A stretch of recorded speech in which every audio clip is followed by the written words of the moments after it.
Bienvenue dans l'univers d'Aimer vivre en France avec une nouvelle promenade au cœur de nos régions pour découvrir aujourd'hui un animal. C'est le meilleur ami de l'homme, le cheval. Vous connaissez le percheron, l'ardennais, le postier breton, le boulonnais, des chevaux de trait qui étaient autrefois menacés. Aujourd'hui, ils sont protégés. Certains les utilisent encore pour travailler, d'autres pour la promenade ou le loisir. Bref, le cheval n'a jamais eu autant d'adeptes. Un Aimer vivre en France au trot et au galop.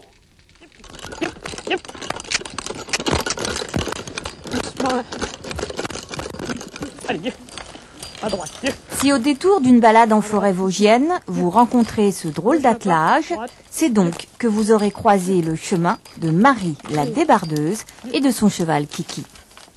Là où le tracteur ne peut aller pour aller ramasser les arbres coupés par les bûcherons, Marie et ses chevaux ardennais peuvent, au contraire, passer pour effectuer ce débardage qui consiste à sortir inlassablement de grosses pièces de bois de la forêt.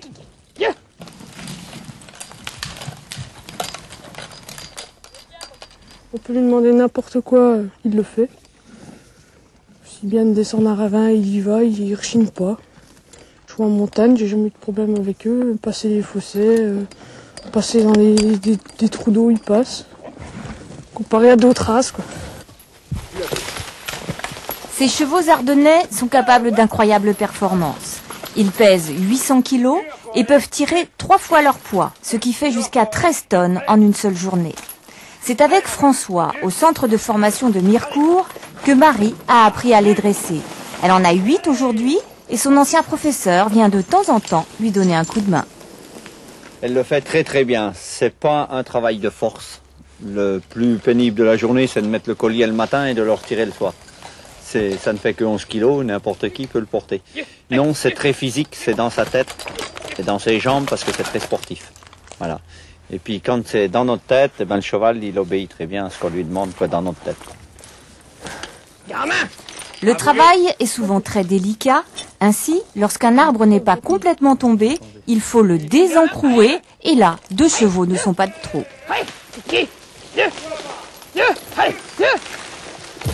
Une fois à terre, s'il est trop long, il faut alors casser le tronc en prenant appui sur un autre arbre. Le cheval de Marie comprend tout ce qu'elle lui demande.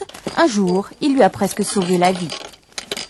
J'ai glissé et puis mon cheval est parti. Dans mon action de fraction de seconde, quand je suis tombée, j'ai pas pu arrêter mon cheval. J'avais plus mes guides. J'ai tout fait à la voix. Mon cheval m'a sorti de la pièce de bois qui était sur moi. Mais c'est vrai qu'un tracteur, pas moyen. Un tracteur, vous avez la télécommande, marche avant, marche arrière, vous ne pouvez pas tourner. Allez. Je suis dans le bois avec mon cheval, donc je suis dans un milieu que j'aime. Mes chevaux poussent la nature. Je crois que rien au monde pourra remplacer ça. À 26 ans, Marie possède sa propre entreprise de débardage. Elle pourrait presque en vivre. Seulement voilà, les subventions qui sont accordées à la traction motorisée sont refusées à la traction animale, qui n'existe tout simplement pas aux yeux de l'administration. Mais Marie a bon espoir de voir un jour le travail de son vaillant cheval ardennais reconnu au même titre que celui du tracteur.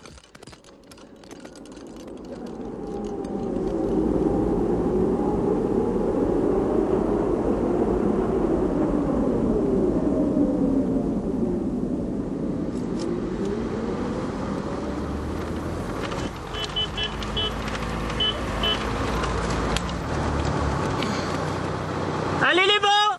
Une démarche de danseuse, une longue crinière, le poil brillant. L'animal ne manque pas d'allure. Potioc signifie petit cheval en basque. Là-dessus, tout le monde est d'accord. Le reste est plus compliqué. À commencer par ses ancêtres, aussi introuvables que ceux des Basques. On les a cherchés sur les murs des grottes préhistoriques. À Lascaux, la ressemblance est frappante. Mais aucune certitude jusqu'à cette découverte. On a pu découvrir du côté espagnol donc un squelette de Potioc datant de la préhistoire. Donc il a toujours habité ces contrées et ces massifs depuis vraiment bien longtemps. Un habitant que l'homme protège après l'avoir chassé au sommet des montagnes, où l'herbe nourrit si peu et si mal qu'il faut en manger le triple. Dans cette réserve, ils auraient du mal à passer l'hiver sans un peu de fourrage. Alors une chose très importante par contre, c'est de toujours disperser les petits carrés de foin pour éviter les luttes. Les animaux sont vraiment on se vive dans une véritable hiérarchie. Il y a les dominants, les dominés, et ils luttent pour avoir une même parcelle de foin. Sur le nombre, les avis divergent. Pour certains, il resterait 40 potiocs, pour d'autres beaucoup plus, environ 2000, en comptant tous les chevaux issus de croisements. Car ces dernières décennies, on s'est ingénié à croiser le potioc avec d'autres races de chevaux pour lui trouver une utilité. Au risque de supprimer ses caractéristiques, la robe noire, et surtout son caractère sauvage, dont voici une démonstration. Cette pouliche n'a encore jamais été encordée par l'homme.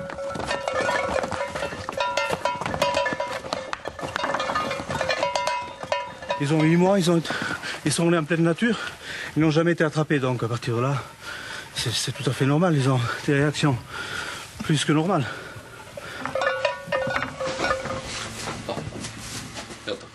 Jean-Baptiste Laborde part vendre ses potiocs. Il en élève quelques-uns pour son plaisir et aussi parce que c'est une tradition dans la famille. Il y a un demi-siècle, son oncle allait déjà à la foire aux potiocs à Espelette.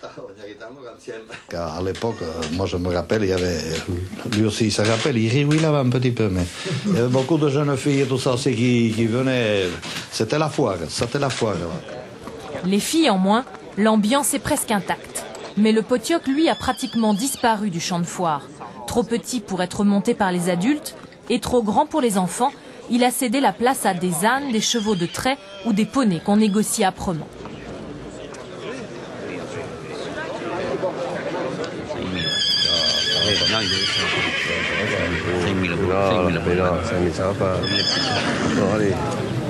Demandez-moi 4 000, allez, allez. Non. Combien? Au Pays Basque, personne ne vit du potioc. On les admire, on se les échange entre connaisseurs. En fait, on ne vient pas là pour faire des affaires, mais pour discuter entre copains. On est né là-dedans, donc on essaye de faire perdurer. Et on n'a pas beaucoup de problèmes pour faire perdurer, quoi. Sur 3 potiocs, un seul a trouvé preneur ce jour-là. Les autres reprennent le chemin de la montagne. Pour eux, la foire a assez duré. Même si très peu d'éleveurs ont, comme celui-ci, pris le parti de préserver l'espèce telle qu'elle était à l'origine, tous sont d'accord sur une chose. Noir, roux ou tacheté, c'est en liberté dans les montagnes que le potioc est à la fois le plus utile, car c'est un débroussailleur infatigable, et le plus beau.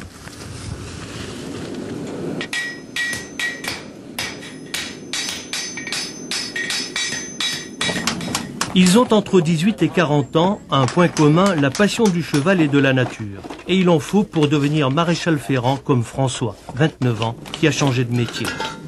Après l'hôtellerie, j'avais plus envie de pratiquer là-dedans, donc je cherchais un métier dans l'équitation. Le métier de maréchal ferrant, c'est celui qui m'a le plus intéressé. Et puis, ça fait 2 ans que c'est devenu mon métier. Salarié d'un maréchal ferrant, François travaille en alternance, 3 semaines en entreprise, 1 semaine à l'école pour se perfectionner. C'est vraiment un vrai métier, c'est un des plus vieux métiers. Le métier de maréchal ferrant, qui est également le métier de forgeron. Ce métier millénaire s'apprend à l'école de maréchalerie de Château-Pastré. On y enseigne l'hippologie, l'économie, la gestion, avant de passer à la forge. Une préformation d'1 mois permet aux candidats de s'assurer de leur bon choix, être maréchal ferrant, et à l'école d'admettre ceux qui ont les aptitudes nécessaires pour ce métier difficile. Il y a 15 ans, nous avions 20-30 demandes par an, et l'an dernier, nous avions plus de 200 demandes, alors que nous avons une possibilité d'accès en formation pour 20 personnes. Il faut connaître le cheval, savoir comment le diriger, au moins en main, avoir un niveau de formation générale qui soit fin de seconde minimum, et puis avoir la capacité intellectuelle à gérer une entreprise artisanale. On devient maréchal ferrant en 16 mois. On y apprend à conduire le feu, on s'y brûle, c'est le travail de la forge. On y façonne toutes sortes de fers qu'il faut ensuite poser. Un travail manuel et physique. La qualité première, c'est d'être suffisamment costaud pour pouvoir travailler donc à la forge et surtout aussi sous les chevaux. Les 6 premiers mois, on souffre beaucoup du dos, on souffre beaucoup des bras, des épaules, des jambes. Et voilà, et en attendant que le corps en fait se muscle correctement pour pouvoir être endurant. Jean-Xavier, ex-moniteur de plongée, possède 2 CAP de métier de bouche. Il débute dans le métier, comme d'autres élèves adultes, il se reconvertit. c'est quand même dur. C'est du fer à marteler, un cheval à dominer, un cheval à utiliser comme matériel de base et c'est pas des outils évidents quoi. Ni le fer, ni le feu, ni le cheval. Les élèves de moins de 26 ans, comme les adultes en reconversion, ont une partie de leur formation rémunérée par le conseil régional. Une fois diplômés, ils rêvent tous de s'installer car le marché du tourisme équestre est plutôt porteur. Un bon maréchal gagne bien sa vie, mais c'est en fonction de sa peine. Plus il gagne sa vie et plus il souffre physiquement. C'est un métier qui est très très pénible. C'est certainement un métier d'avenir dans la mesure où nous sommes dans une civilisation de loisirs où le cheval a une place importante, mais il faut faire attention car de nombreuses formations s'ouvrent et il risque d'y avoir saturation dans un avenir plus ou moins lointain. Le métier est en effet en plein renouveau. Depuis 1984, 80% des stagiaires formés ici se sont installés en entreprise artisanale. Et il arrive parfois que le cheval se repose quand le maréchal Ferrand travaille.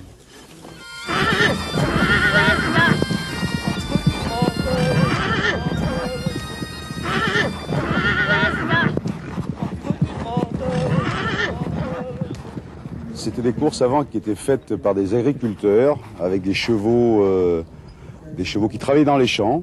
Et les organisateurs étaient très souvent les expéditeurs de légumes et les notables du pays qui donnaient les prix et les allocations. Le postier breton fait partie de la vie des gens ici. Quand il y avait un cheval dans une ferme, ça permettait aux vieux de vieillir plus longtemps parce qu'il s'occupait de son cheval après avoir travaillé. C'était un reflet de la vie, un reflet de la mentalité. C'est un cheval qui est dur, qui est russe, qui va très bien avec la mentalité bretonne et on relance un peu cet état d'esprit. Aux mortes eaux, la mer se retire si loin qu'elle ne revient pas. Pendant 3 jours, elle boude la baie et la plage du Kernic devient le domaine des chevaux, le meilleur terrain du monde pour la course de l'année. La baie du Kernic est un endroit un peu magique. C'est un hippodrome qu'on monte de toutes pièces. Le terrain. C'est une qualité de sol qui est fabuleuse. À l'oreille, on entend ça. Le sable parle énormément. On écoute exactement la course du cheval, on l'écoute. Quand une piste est souple et en même temps assez résistante, on entend un bruit qui est égal, qui est bien rythmé. C'est quelque chose qui est très agréable à écouter. Hey! Allez, allez!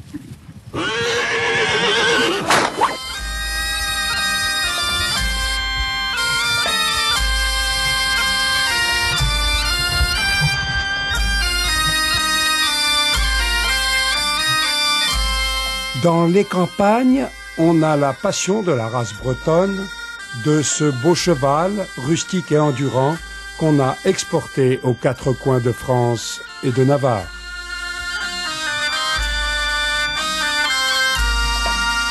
On dressait les chevaux, et puis après, quand ils étaient bien dressés, on les vendait. Les gros chevaux, alors les très bretons, ils allaient en Bosse ou la Brie, qui était à côté de Paris, et les postiers bretons, ils allaient à Perpignan, dans les vignes. Oui. Alors le plus beau, c'était le postier breton. On était fiers d'avoir un cheval ici. Qui avait un cheval, il était riche dans le temps. Ah, il était riche. Toque rouge, casaque rouge pour tout le monde ici, pas besoin de cravache. Les montures ont déjà eu leur avoine.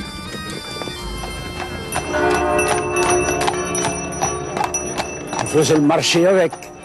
Et donc un cheval qui faisait le marché, bon, il rentrait avec sa voiture, ça l'activait. J'ai encore fait cette année un peu de travail avec le cheval, mais bien sûr, on ne peut pas continuer à travailler comme dans le temps. Là où actuellement on plante des milliers et des milliers de choux, quand ça c'est vite passé avec une machine à 3 rangs, on ne peut pas continuer à faire ce qu'on faisait dans le temps avec les chevaux. Vous l'entraînez pour cette course? Il faut bien, parce que vous n'allez pas courir avec sans entraînement. Aussi bien, il reste sur place, et il faut quand même un certain délai pour le faire encore, avoir un démarrage, quoi. Ils se préparent, il faut qu'ils soient bien aujourd'hui. Il y a un engouement terrible, ils sont en train de préparer leur cheval. Le cheval est prêt, les pieds vont être huilés, les crinières vont être tressées. Enfin, c'est un grand jour pour eux.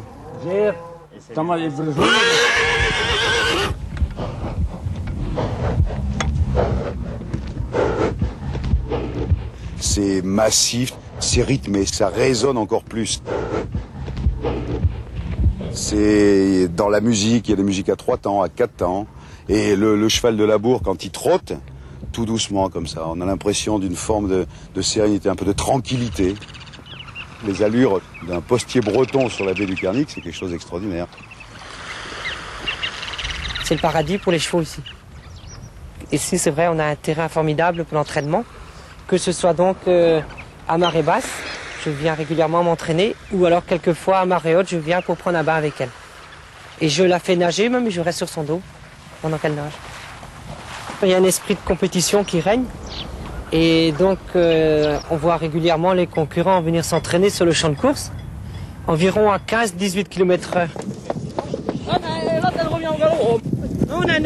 Des chevaux qui vont de 2 à 12 ans. Et bien sûr que les gens se prennent au jeu pour cette course qui a été arrêtée pendant une dizaine d'années. Et donc c'est avec plaisir qu'on voit cette course se renouveler. Le cheval fait un peu partie des meubles chez nous. C'est une race qui a été créée par nos ancêtres, très doux, très affectueux et très franc au travail.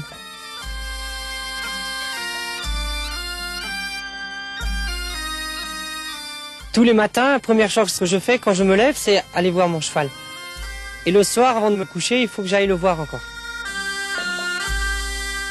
L'an passé, je crois que ce serait difficile.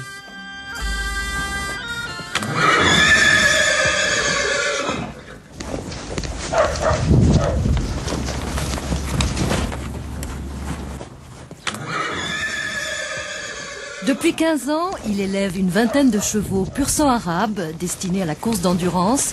Il est aussi libraire équestre, profession rarissime en France. Philippe de Blaise vit en Charente-Maritime, entouré de Mourad Gadzi, Khadija, Jaffa, Ibiska et les autres. Le pur sang arabe, c'est la race reine du cheval. C'est la seule race pure qui nous reste. Hein. Et puis, en même temps, c'est celle qui a amélioré toutes les autres races. Le pur sang anglais, même le percheron, les chevaux bretons ont été fortement infusés de sang arabe. Donc, c'est la race originelle. Et en plus, elle est porteuse de toute une symbolique, parce que c'est la race de la conquête islamique. C'est une race un petit peu mythique.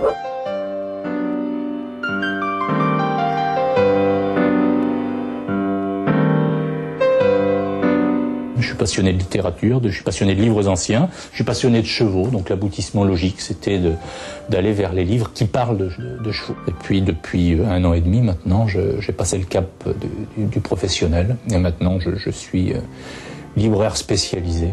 Philippe a acquis récemment le premier grand traité d'anatomie vétérinaire qui date de 1772. L'auteur, Lafosse, est un hippiatre du XVIIIe. À chaque fois que je vois ces planches, ça dégage une émotion parce que quand on sait ce que ça représente de travail, puisque l'auteur allait dans les centres d'équarrissage de l'époque, il ouvrait les corps avec ses élèves sur place. Et donc, on est en face d'un monument du début de l'art vétérinaire. Ces livres ont beaucoup de valeur marchande, ça coûte cher ces livres. Ah, une valeur marchande, oui, mais enfin, il n'y a pas que l'argent dans la vie. Je veux dire, c'est quand même pas... On ne peut pas faire ce métier uniquement pour gagner de l'argent. C'est comme d'élever des chevaux, il y a un côté passionnel. Il faut envisager ce métier d'une façon un petit peu humaniste et se considérer plus comme un passeur d'émotions, un passeur d'histoire, plutôt que quelqu'un qui fait ça sous un aspect uniquement mercantile.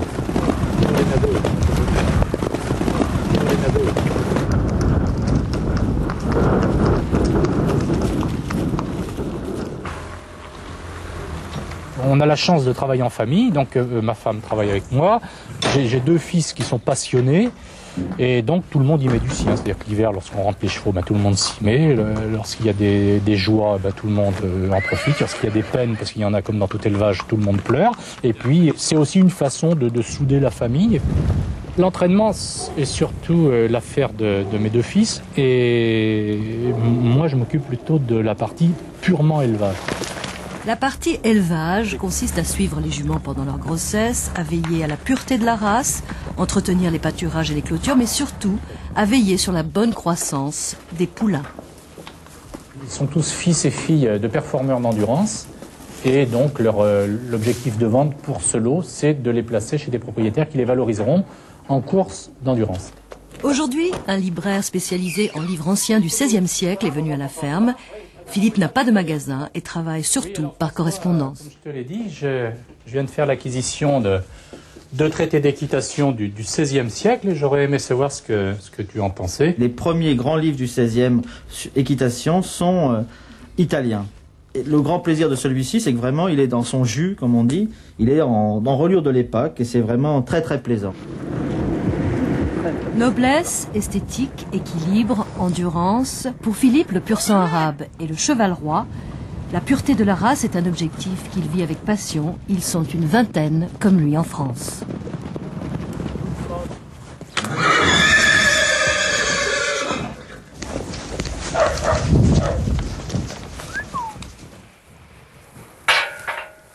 Le jour ne s'est pas encore levé, Christelle est déjà debout. Stagiaire, elle est à 17 ans, la petite fée des écuries. Première tâche, donner à manger aux chevaux. Au haras de la Chapelle, ils sont une quarantaine. Pour s'en occuper, 4 personnes employées à plein temps. Le château et les dépendances datent du XVIIIe siècle. Après son petit déjeuner, Christelle retourne au box. Deuxième travail de la matinée, nettoyer les litières. Recule, charme. Hey. C'est pas le travail le plus agréable à faire, mais bon, faut le faire quand même. Pour que les chevaux soient bien. Vous les aimez, les chevaux? Je les adore. Beaucoup. Christelle est aux petits soins. Les chevaux, elle les dorlote. Delphine, cavalière de métier, vient d'arriver. C'est l'heure des préparatifs et bientôt de l'entraînement. Tous ces chevaux sont destinés au concours hippique. Entraînement sous la houlette de Laurence Meunier, propriétaire du haras. Qu'elle est un petit peu derrière toi, comme ça. Hein, bon, elle saute bien, mais qu'elle soit un petit peu plus dans le rythme. Les poulains sont dressés à partir de l'âge de 3 ans à 4 ans. Certains commencent à concourir. Au haras de la Chapelle, tous partagent la même passion. Affectivité pour le cheval et le souci constant d'en faire une bête de compétition. Une équipe soudée. C'était difficile. Pourtant, tu avais un bon assaut pour arriver à en recaser une, mais c'était pas facile. Ouais. Je pense qu'on doit vraiment tous vivre presque comme une famille, c'est vrai, un petit peu. On a les mêmes angoisses, les mêmes joies, les mêmes motivations, et c'est ça qui caractérise un petit peu la vie d'un haras. Une fois par semaine, visite de Gaël, le maréchal Ferrand. Il fait lui aussi un peu partie de la famille, il est lui aussi passionné. Le ferrage des chevaux d'obstacle est particulièrement minutieux, chaque saut doit être amorti et le sabot surprotégé. Ça c'est des chevaux de valeur, donc on n'a pas le droit à l'erreur. Si ça boite, on se fait... Le propriétaire est pas content. Et la propriétaire en effet à l'œil, pendant l'entraînement et aussi dans les écuries. Je suis convaincue qu'on pourrait gagner à lui mettre une taille de plus. Ah oui. Outre les chevaux de compétition, les poulinières. Ce sont elles qui assurent les naissances en espérant à chaque fois que le nouveau-né aura le talent d'un champion. Le cheval est avant tout un animal et donc il y a la part mentale qu'on ne peut pas juger. Il y a les aptitudes physiques qui sont une chose sur lesquelles on peut déjà se tromper, mais il y a également le côté mental d'un cheval. Et un vrai gagnant, un cheval qui a envie de gagner, c'est comme chez les humains, on ne peut jamais être sûr au départ comment il aura envie de lui-même gérer sa carrière. Quelle que soit la nature du cheval, l'entraînement doit être mené de main de maître. Le talent et la bonne volonté de l'animal feront le reste. En Normandie, le cheval est roi, il fait partie du paysage. Dans cette région, pas moins de 1200 élevages, tous différents.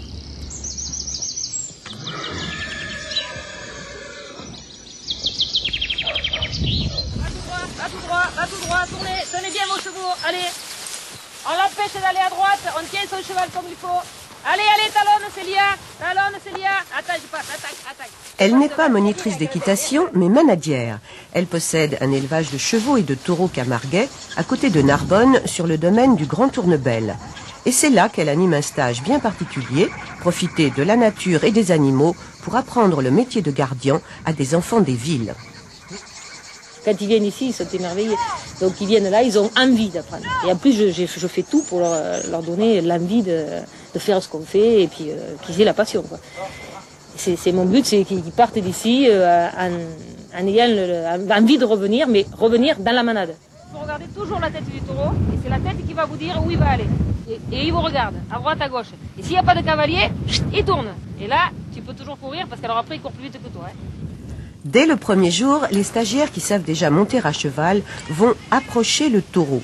Un peu inquiets, ils partent accamper, c'est-à-dire rassembler le troupeau qui pâture au loin en semi-liberté.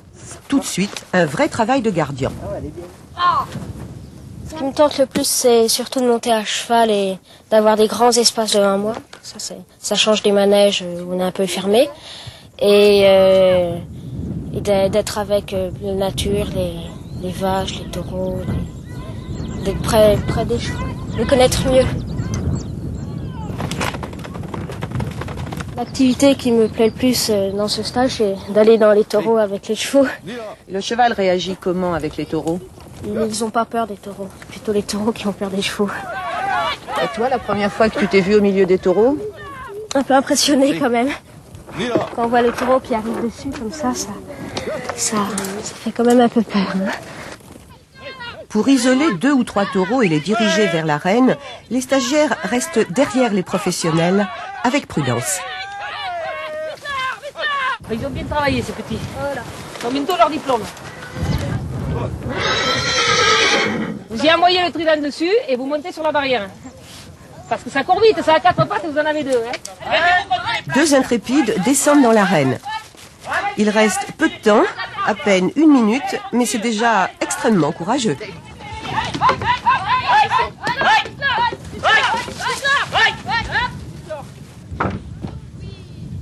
Tous les stagiaires sont maintenant au-dessus du toril, au-dessus des taureaux pris au piège.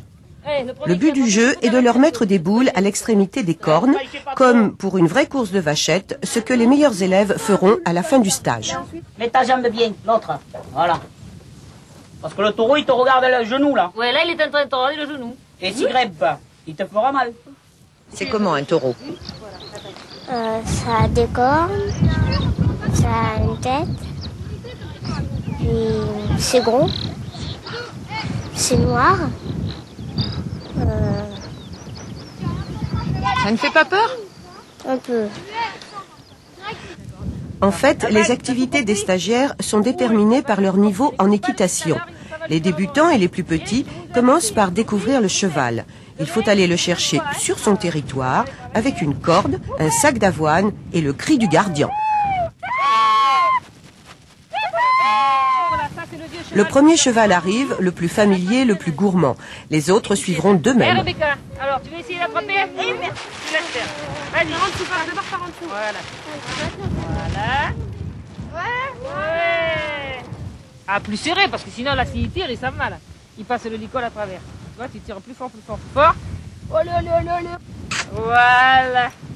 Et puis déjà, tiens. Infatigables, les enfants finissent leur journée par un peu de voltige. Il est parfois difficile de simplement monter sur le cheval. Ou encore de le faire partir. Mistral, allez. Mais parfois, tout réussit par miracle. Là, mets-toi avec une seule main, le cheval il va pas partir. Oh, mets-toi debout, qu'est-ce que c'est? T'as voulu faire de la voltige, allez. Allez, Mistral. Tout en jouant et avec un bon encadrement, les stagiaires de la manade découvrent un monde rude et sauvage. Aucun critère n'est exigé, simplement il faut avoir une bonne santé, de la curiosité et l'amour des animaux.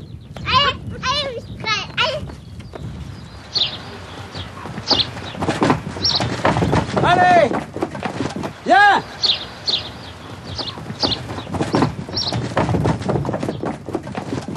Toutes les juments que vous voyez ici, à part deux qui viennent d'ailleurs, là, les 2 des États-Unis, tout a été produit par moi. Je les ai tous mis au monde. 56 percherons. Ouais. À l'heure actuelle, j'en ai 56 sur la ferme. Là. Allez, viens.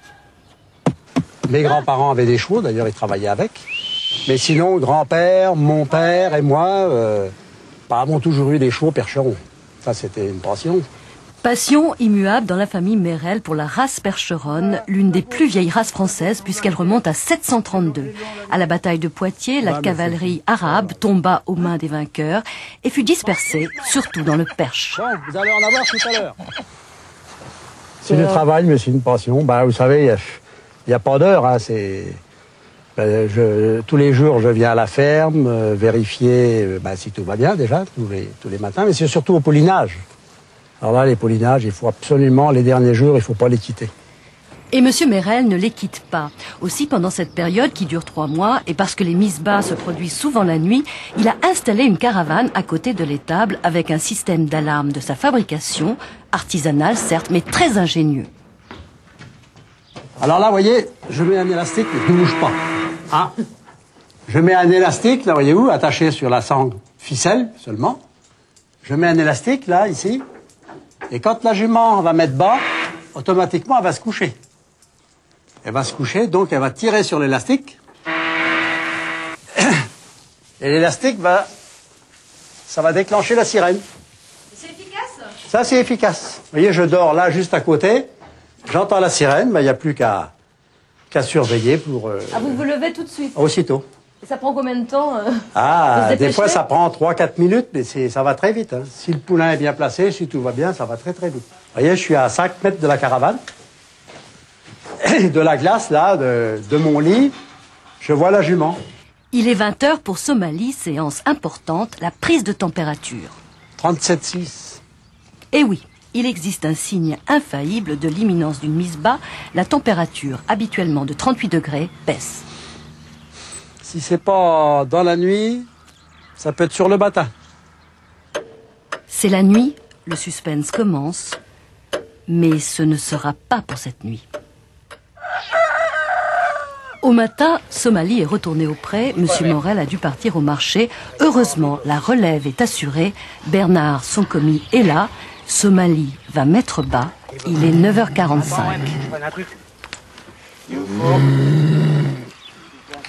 On apporte la veileuse pour éviter tout risque d'étouffement du poulain au moment de la mise bas.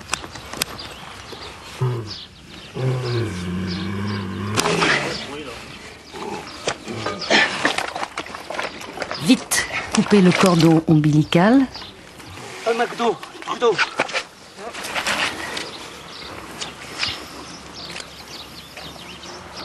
C'est une femelle encore. Elle est belle. C'est belle ma cocotte. Et voilà, carnet rose à la ferme de la Vanoise. Maman est ravie. Bébé pèse 100 kilos et fait ses premiers pas dans le monde. Premier baiser et première chute. Première tétée. La petite pouliche sera baptisée Marescotte de Vanoise car c'est l'année des M, un souvenir aussi de notre passage puisque notre caméraman s'appelle Maresco. Quel sera l'avenir de la petite Marescotte ? Dans 3 ans, elle pourra être vendue à un particulier pour l'attelage ou bien servir de jument poulinière à un éleveur ou encore, si c'est sa destinée, partir au Japon ou en Allemagne, 2 pays très friands de percherons. En attendant, Marescotte va couler des jours heureux avec sa maman dans l'herbe grasse de la vallée du Perche. Somalie l'allaitera jusqu'à l'automne.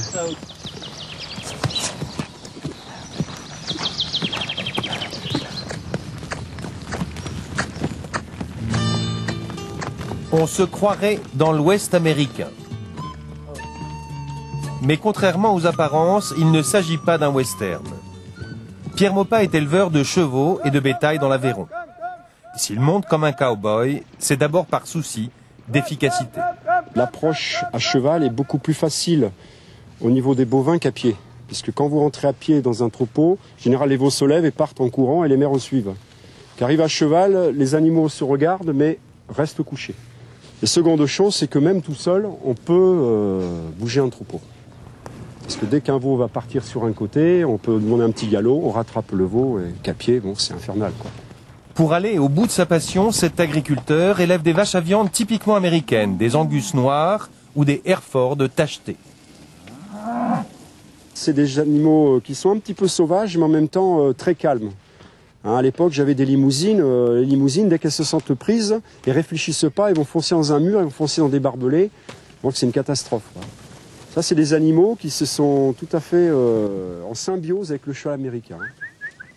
Dans la ferme des Maupas, on vit comme dans un ranch. Toute la famille est mise à contribution, surtout dans le corral, lorsqu'il faut séparer un veau du troupeau. Des novices, amateurs d'équitation western, viennent aussi participer au tri du bétail. Il ne suffit pas d'avoir l'âme d'un cow-boy pour le devenir. Je vais sortir un veau, tu regardes pas ce que je fais, tu fixes le troupeau et tu le contiens là-bas dans l'eau là-bas. Les chevaux qui ont l'instinct du bétail, comme celui-ci, sont rares. Cette prédisposition naturelle permet au cavalier de laisser l'initiative à sa monture. C'est une des traditions de l'Ouest américain, mais cette équitation de travail est aussi devenue une équitation de loisir. Franck Perret la pratique depuis l'âge de 6 ans. Il consacre sa vie à dresser les chevaux et participe à des compétitions internationales qui l'opposent parfois à d'authentiques cow-boys américains. Lors des concours, les participants effectuent des figures imposées qui prouvent la maîtrise du cavalier et la soumission du cheval. Cette équitation peut être très élaborée, mais le principe de base est simple. Je veux tourner, je déplace ma main, juste le poids des rênes. De l'autre côté, juste le poids des rênes.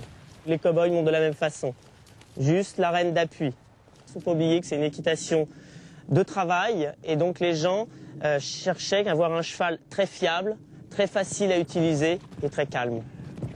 Ce n'est pas un hasard si Franck Perret porte un chapeau de cow-boy. Son père fut un des pionniers de la monte western en France. Je me considère comme un cow-boy en France. Aux États-Unis, je suis tout petit. Les Américains ont encore beaucoup de choses à m'apprendre, comme j'ai toujours à apprendre du cheval. Ça fait 40 ans que je fais du cheval et j'en apprends encore tous les jours. Dans leur ranch, à Dreux, en Eure-et-Loire, ces cow-boys, plus vrais que nature, ont déjà fait des émules. Des citadins séduits par une activité qui correspond aussi à un mode de vie. C'est le rêve, c'est la liberté, c'est les grands espaces. Et ça, c'est vrai que ça attire aujourd'hui le citadin de plus en plus. Parce que bon, on n'est pas... On est avec son cheval, on partage la nature, on partage beaucoup de choses. Et je crois qu'aujourd'hui, c'est ce qu'on recherche. La tranquillité, partir tout seul, tranquille, avec des chevaux de confiance. Et ça, c'est important. Et c'est bien connu, le rêve d'une chevauchée fantastique est à la portée de tous les cow-boys.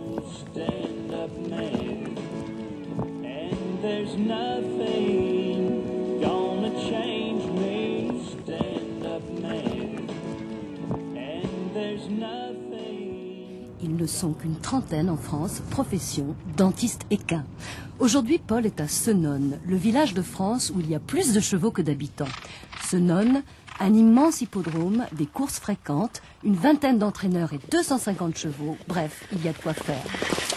C'est un métier qui est récent. Ça fait à peu près une quinzaine d'années en France qu'on en entend parler. Il y a un boom depuis à peu près 5-6 ans. Il y a 50 ans, pour soigner un cheval qui avait mal aux dents, c'était assez sommaire. C'était les maréchaux à l'époque qui donnaient juste un coup de râpe furtif sur les surdents, mais ça n'a rien à voir avec la dentisterie moderne telle qu'on la pratique aujourd'hui. Prendre soin de la bouche d'un cheval est devenu essentiel pour améliorer ses performances. Anthony Dupont, un entraîneur de Senones, a fait appel à Paul pour In of the Night, un cheval de course de 4 ans. Curieux, mais pas trop inquiet. Quels sont les principaux instruments d'un dentiste équin? Alors, d'abord le padane, qui est un écarteur de mâchoire pour pouvoir travailler l'intérieur de la bouche du cheval. Ensuite, la râpe pour râper les surdents face externe et interne des dents. Ensuite, vous avez le davier, qui est une grosse pince pour extraire les dents de lait, principalement, les prémolaires et les molaires. In of the Night a 2 dents de loup, ce sont 2 dents en surnombre qui lui blessent la joue. Du coup, il s'alimente mal et il est gêné par son mors, ce qui entraîne une baisse de ses performances. Il faut donc extraire. Vous voyez, le cheval n'a pas de réaction particulière, donc il n'y a pas de douleur, tout simplement parce que la dent du cheval ne possède pas de pulpe dentaire. Voici une dent de loup. Donc ça le gênait, ça. Voilà. Séance de meulage pour arrondir. Ma formation, elle est sur le tas. Il n'y a pas d'école en France, en Europe non plus. Il y a une école en fait aux États-Unis. Donc les dentistes équins français sont formés sur le tas, soit par un vétérinaire, soit par un dentiste qui travaille depuis une vingtaine d'années, qui a un lourd bagage. Ce qui me plaît dans ce travail, c'est qu'on touche à toute une population, que ce soit humaine ou équine, quotidiennement différente. On peut très bien côtoyer le petit éleveur du cru ou les grosses écuries parisiennes ACUP, et aussi différentes races de chevaux telles que les pur sang anglais comme aujourd'hui ou les percherons demain. De plus en plus de particuliers aussi font appel au service de Paul. Wendy l'a appelé pour son poney qui se nourrit mal. Donc, il y a des petits problèmes de lait qu'il est en train de perdre, hein, c'est normal, c'est de son âge. Ah, c'est pas gênant. Hein. Ok, on va le mettre au box puis on va regarder ça. Il est évident qu'on ne peut pas être dentiste équin si nous ne sommes pas passionnés. On soigne les animaux, on essaye de soulager les animaux, et ça, c'est passionnant. Pour rien au monde, je ne changerai de métier.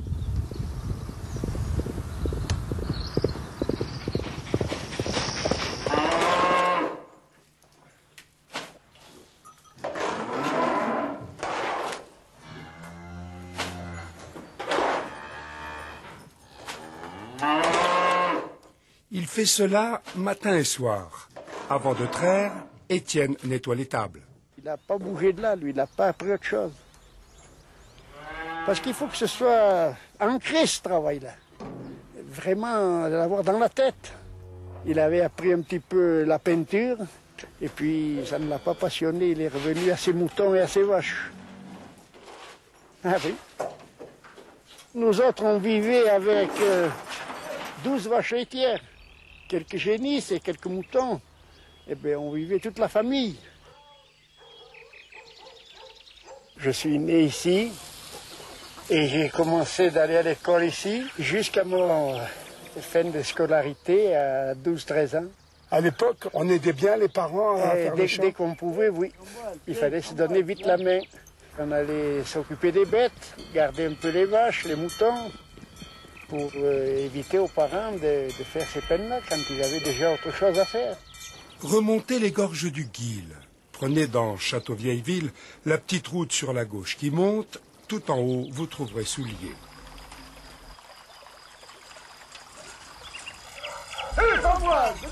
J'ai commencé de labourer, moi, j'avais une douzaine d'années, avec l'arrière. Ça formait de petits sillons, parce qu'il ne fallait pas les très profonds. Maintenant, on a la charrue bourguignonne, 35 à 38 kilos. Alors, elle est déjà un peu plus lourde pour la diriger, il faut être gaillard. Et j'ai semé, moi j'avais 70 ans encore, 3 hectares au moins de seigle, avec le cheval. Et puis j'ai le neveu qui est jeune, alors c'est lui qui fait le travail maintenant.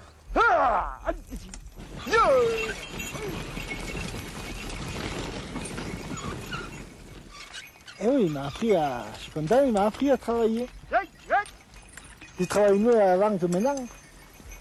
Puis on s'entend bien tous les deux. Je labourais avec ça avec le tracteur. Je laboure pas avec le tracteur, je sais pas le conduire. Hein. C'était comme ça, depuis que je suis né, j'aime ça. Ailleurs, vous ne voyez plus un cheval, plus rien. Tous les jeunes comme mon âge, ils ne savent même pas labourer. Hein. Ils n'ont jamais fait.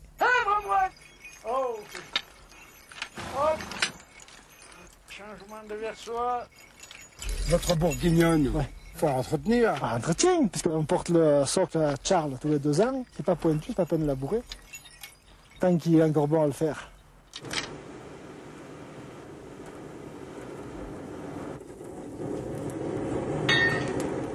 Dans la vallée d'à côté, Charles, dernier forgeron de la région, refait tous les 2 ans la pointe du socle.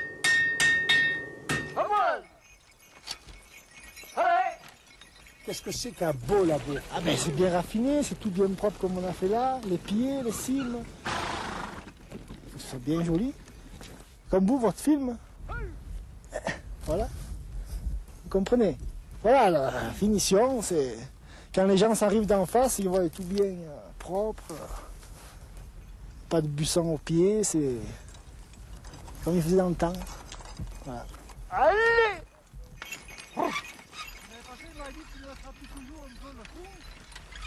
Avant, il allait même sans les guides au commandement. Yo, ja, ça écoutait et ça tournait. C'est pour ça qu'on a encore le cheval, surtout pour le labour. Lui, il tient sur les pattes. Tandis que le tracteur, non, parce qu'il glisse toujours. Alors on a le cheval, on continue avec le cheval. Quel est le meilleur moment pour un paysan? Le meilleur moment, quand il dort.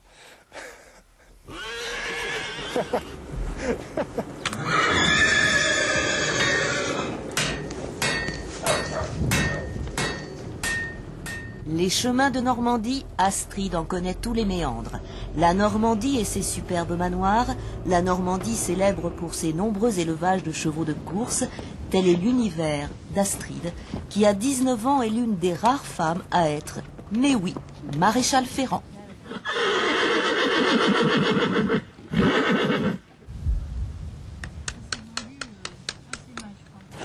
Là, ma mère. Arrête.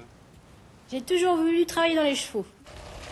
Petite, je rêvais d'acheter la petite parcelle de terrain qui est à côté de chez moi pour mettre un âne ou un poney.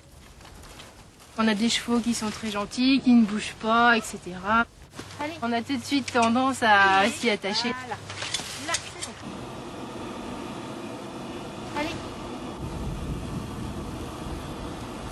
Si, bon, par hasard, le cheval ne marche pas sur la route, donc il se passe faire, il faut absolument recouper la corne parce que, à cause de la longueur, il peut avoir des problèmes de tendons. Outre la nature et les animaux, Astrid aime aussi la forge. Messieurs, ne vous en déplaise, le coup de main est là. Bien sûr, l'art de fabriquer un fer n'a plus de secret pour Astrid. Ça consiste dans un premier temps à faire une certaine tournure à une barre de fer. Ensuite, on fait des trous dedans et on fait un pinceau. Pinceau qui permet éventuellement une meilleure tenue du fer sur le pied. Alors, est-ce qu'il y a au nom maréchal Ferrand un féminin? Je ne sais pas. J'ai des fois entendu maréchalette Ferrand, mais je crois pas que ça existe dans le dictionnaire. Ça doit pas encore exister. Salut toi. Bon. Alors, vérifions. Ouais, il va peut-être mieux falloir le faire quand même parce que là, ça commence à claquer. Les deux avant? Ah oui, non, mais là, il va sortir vraiment beaucoup plus. Oui, non. Faut peut-être mieux faire les deux. Ouais. Voici Pierre Cantrel, un patron qui a pris le risque d'employer une femme dans un milieu exclusivement masculin. Madame, lorsque vous avez vu pour la première fois un maréchal Ferrand en femme, comment avez-vous réagi? Comment j'ai réagi? Je me suis dit chouette, j'ai dit bien, bravo. Bravo. Non. Puis j'ai dit, elle fait le poil, elle peut.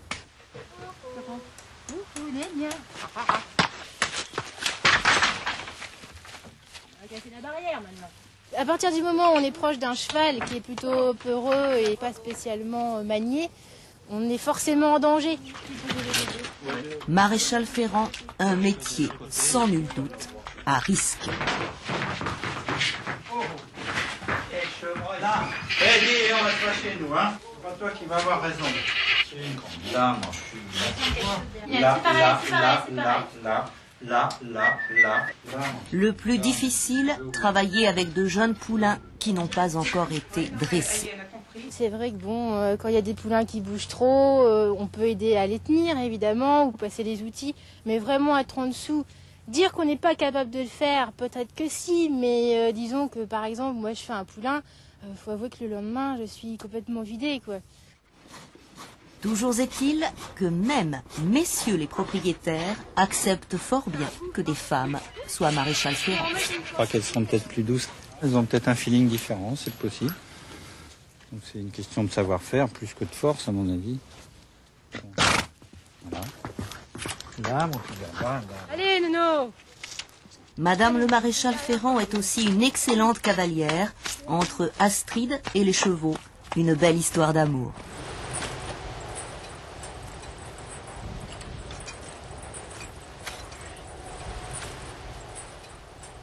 Quelques gouttes de sang oriental lui ont donné l'élégance et l'œil vif. Il est à la fois docile et intelligent et ne rechigne pas devant le travail. Le Boulonnais a ainsi travaillé pour des générations d'agriculteurs. Je préfère mes chevaux parce que j'aime bien, quoi, et puis c'est une passion. Jean-Claude Coupin ne s'est jamais séparé de ses chevaux, même si le tracteur est arrivé pour lui en 1971. Aujourd'hui encore, ses 2 juments l'aident pour ses labours, ses semis et ses récoltes.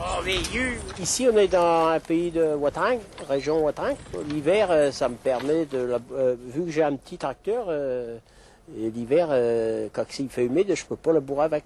Ah bon? Tandis que je laboure avec mes chevaux. Je vois, l'hiver dernier, on a eu beaucoup d'eau, hein. Et j'ai quand même arrivé à labourer à peu près en temps voulu, quoi.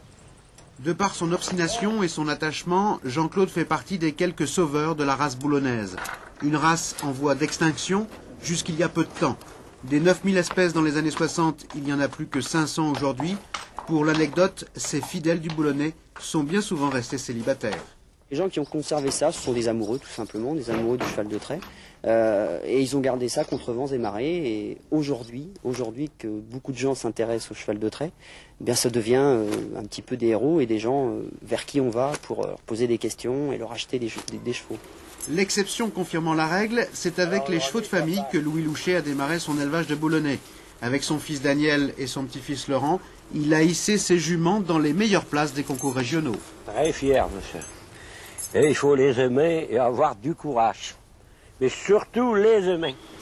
Il faut aussi beaucoup de patience. Une patience aujourd'hui récompensée car le boulonnais retrouve son prestige.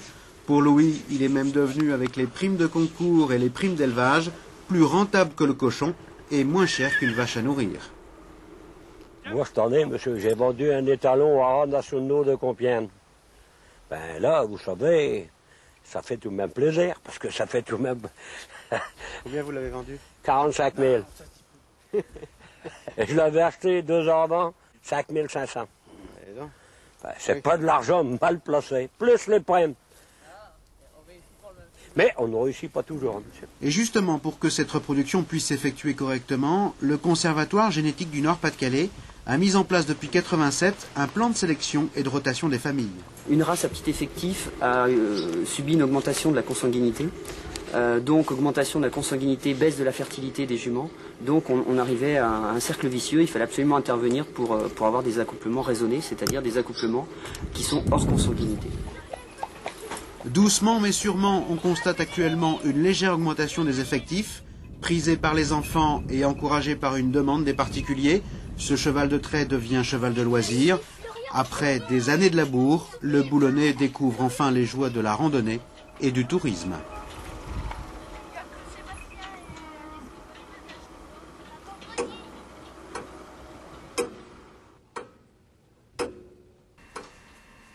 Le monde, dit le dicton, appartient à ceux qui se lèvent tôt. Martine fait partie de ces gens-là, car le monde qui est le sien n'a jamais pu attendre. À peine le soleil est-il levé qu'elle se dirige vers les box pour sortir les pur sang. Nous n'avions passé que quelques minutes seulement avec elle, pourtant déjà, nous sentions qu'une intimité existait entre eux. N'aie pas peur, mon petit pépère. Préférant le haras à l'école, Martine a délaissé les études. Avec la complicité de son père, éleveur, elle participait enfant aux soins quotidiens. 60 années plus tard, préparer les rations, changer les pailles dans le haras du Camp Bénard, le plaisir est toujours aussi grand. Mon père avait imaginé, quand on avait bien fait les devoirs, si on avait bien travaillé avec maman, on avait comme permission pour vous récompenser, on pouvait curer les box. Vous voyez? Alors comme c'était une récompense, on a toujours pensé que c'était une récompense, et ça m'est resté dans la tête que c'était une récompense. Doucement. Oh, pas. Non, je suis vraiment heureuse d'être là. Va au bord, ma Fifi. Il y a des choses très très très fortes avec les chevaux. Ils savent si vous les aimez, si vous êtes triste, ils savent toutes sortes de choses. Moi je parle cheval, je suis sûre. Tu sais, si un cheval est heureux, pas heureux, un cheval qui est difficile de caractère, je le rends gentil, très vite. Hein? Toi t'es une gentille, toi. Hein, t'es une gentille, toi. Dans sa petite maison, l'univers de Martine se dévoile un peu plus. Entre les objets qui rappellent son monde, se glisse la peinture de Magic Knight, ce pur sang qu'elle éleva un jour et qui devint le plus grand cheval d'Europe. Aujourd'hui, si elle se dit comblée, elle a encore un rêve. J'aimerais bien avoir, par exemple, un cheval qui court sous mes couleurs et qui gagne un grand classique. Ah oui, ça c'est un rêve. J'aimerais bien. Un cheval que j'ai élevé, bien entendu. Un vilain, personne n'aimait comme ça. Une sorte de nouvelle Magic Night.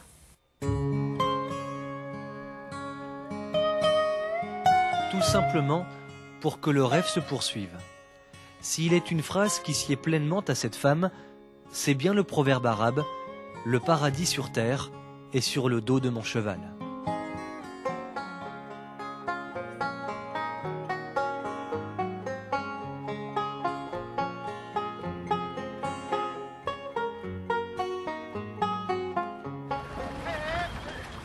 Quatre jours de cavalcade à travers monts et vallées, la transhumance s'achève. Juments et poulains d'origine quarter horse, jadis leurs ancêtres américains conquérirent l'Ouest. Pour les cavaliers, pas de quoi en faire un western. Ah, mais c'est sûr que quand on a été plus jeune, on a tous rêvé de jouer au cow-boy. Bon, c'est vrai qu'on aime les grands espaces, on aime... c'est pour ça qu'on le fait comme ça, ce métier-là. Il y a la pluie, il y a la neige, il y a le soleil, il y a le vent, il y a tout ce que tu vois. C'est ce qu'on aime, quoi. Joseph Roumanille vit par et pour ses juments qui, à longueur d'année, poulinent en liberté à l'ombre des châteaux cathares. À l'été, Joe appelle ses amis pour rassembler tout son monde à quatre jambes. Seul vrai cow-boy en Europe pour un vrai travail de cow-boy.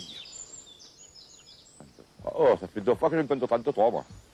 Venus de tous horizons, les amis de Joe possèdent 1 voire 2 quarters, race qui ne demande qu'espace, mais surtout pas d'écurie. Ah, pardon. Un peu d'huile, là. Joe opère lui-même le marquage des poulains sevrés, ce qu'il ne vendra pas. Je suis plus éleveur, moi, que cavalier, moi. Cavalier, je le suis accessoirement parce qu'il me faut le cheval, c'est un outil de travail, le cheval pour moi. Mais je suis surtout éleveur, je veux dire, c'est pas cavalier, je suis pas un fin cavalier, moi. Je monte sur un cheval, moi, je monte pas à cheval. Je me sers du cheval comme on se sert d'un outil. Pour se déplacer, pour aller à des endroits où c'est pratique d'y aller à cheval, tu vois. C'est pas une question d'équitation, c'est pas de... faut un cheval docile, calme, bien dressé, quoi. Dressé pour le travail. C'est un outil de travail, pour moi, le cheval. Et puis voilà la transhumance. Vigilance de tous les instants pour conduire par les sentiers des chevaliers de jadis 30 chevaux sauvages. On surveille les poulains, certains ont moins de 10 jours. La file reste homogène, allongée quand il y a de l'espace, resserrée dans les défilés. Changement de vallée, le passage délicat du voyage, la traversée depuis Lorence. En principe, on n'a pas le droit de transhumer et faire les routes comme on fait là. Bon, ici, ta vie, c'est pas trop fréquenté, les routes, on peut encore le faire. Les communes ferment les yeux, les gendarmes aussi, tu vois, bon, on nous laisse faire. Hein, parce qu'on sait que ça risque. Puis t'as vu, on est une bonne équipe, il se passe rien, il n'y a pas de problème avec les voitures, etc. Il y a des endroits où tu pourrais pas le faire, ça. Hein. Tout au long du chemin, régulièrement, Joe fait souffler sa bande. L'herbe est bien meilleure quand elle n'est pas tondue.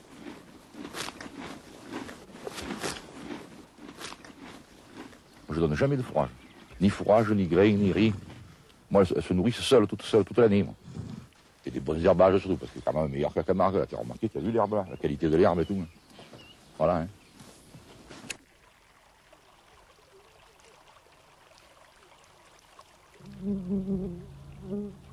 Moi, une fois, je me suis perdu dans le brouillard. J'ai laissé faire le cheval, c'est lui qui m'a ramené, tu vois. Parce que lui, il savait mieux que moi, tu vois. Moi, j'étais perdu, mais lui, il n'était pas perdu. Il faut qu'il y ait de complicité. C'est sûr, hein. 3 jours de chevauchée, 80 km parcourus, la horde sauvage passe. Parfois, le travail classique du cow-boy avec les bêtes à cornes de rencontre. Quand on aura passé le col, là, tu monteras au-dessus pour pas qu'elle monte.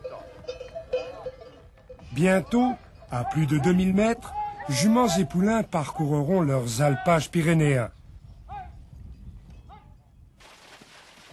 L'herbe n'y est pas meilleure qu'en bas, mais jusqu'à l'automne, les prairies habituelles auront le temps de pousser pour l'hiver. D'ici là, animaux sauvages parfaitement autonomes, ils n'auront qu'un seul ennemi, la foule. Rien à craindre des voleurs, dit Joseph Roumanille, celui qui réussit à m'en attraper une, je la lui donne.